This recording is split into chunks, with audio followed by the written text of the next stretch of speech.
Hi everybody, my name is Lay and welcome back to my channel. This video is for K1 petitioner and for K1 beneficiary all over the world. Our topic today is how to get K1 Fiance Visa. This is step-by-step guide for you. So first, what is a K1 visa? It's a visa issued for foreign fiance or fiance of a US citizen to enter the United States.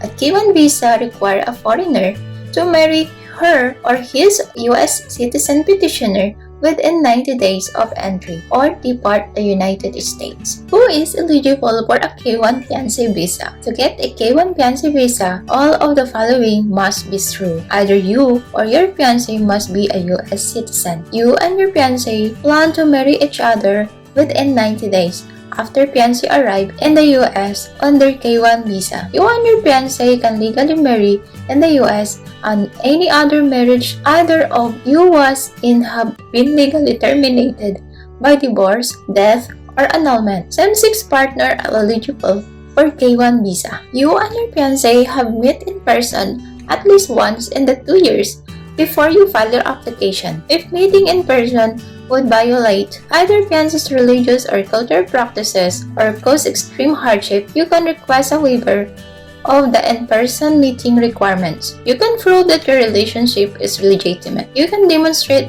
this with evidence from throughout your relationship. The U.S. citizen's fiance's household income is at least 100% of the federal poverty guidelines. The fiancé applying to enter the U.S. can pass the public charge test. How to apply for a K1 visa? Step 1. File Form I-129F. The first step, the application process of the U.S. citizen fiancé to prepare and file a Form I-219 packet, K1 visa petition with U.S. Citizenship and Immigration Service (USCIS). The purpose of this form is prove that your relationship is legitimate. Only a U.S. citizen may file Form I-129 packet. A lawful permanent resident green card holder cannot request a K1 visa for their fiancé. I will put the description below how to prepare your Form 1 I-29 packet for free. What does document USCIS need to process your Form I-129 packet fiancé petition? When you file your Form I-129 packet fiancé petition with USCIS, you will need to include the following supporting documents with your forms. Number 1, proof that the U.S. citizen fiancé is citizen. Copy of their passport, certificate of naturalization, or birth certificate. Number 2, proof that your relationship is bona fide, legitimate. Generally speaking, the more of the following evidence you provide, the better. Pictures of you and your fiancé together, flight records and notarized reservation of trips you took together or to visit each other, letters, emails, or texts that you sent each other over the years. Also include a written statement from family, friends, or colleagues who knows that you are engaged. Number 3, proof that both of your prior marriage have ended, either death certificate, certificate of divorce, or annulment, etc. Number 4, proof that the two of you have met in person at least once within the past 2 years. You will include the flight itineraries, hotel receipt, photos, letters, texts, emails, and others. The next is sworn statement, written by and signed by each partner that describe your relationship and that you intend to get married with 90 days of the foreign fiancé arrival in the USA. It's best to provide the original signed statement and keep copy for your record.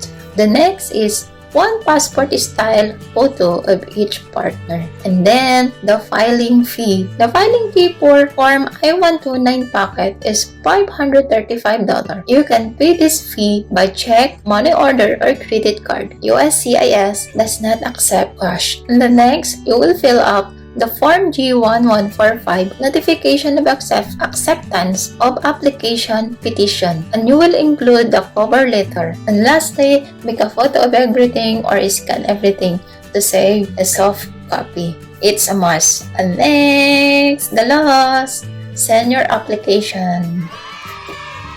Once you mail your Form I-129 packet and supporting documents, to the appropriate address, USCIS will send you a receipt notice within about 30 days. The receipt notice is proof that they are processing your case. That's for now. See you for the next video. Bye!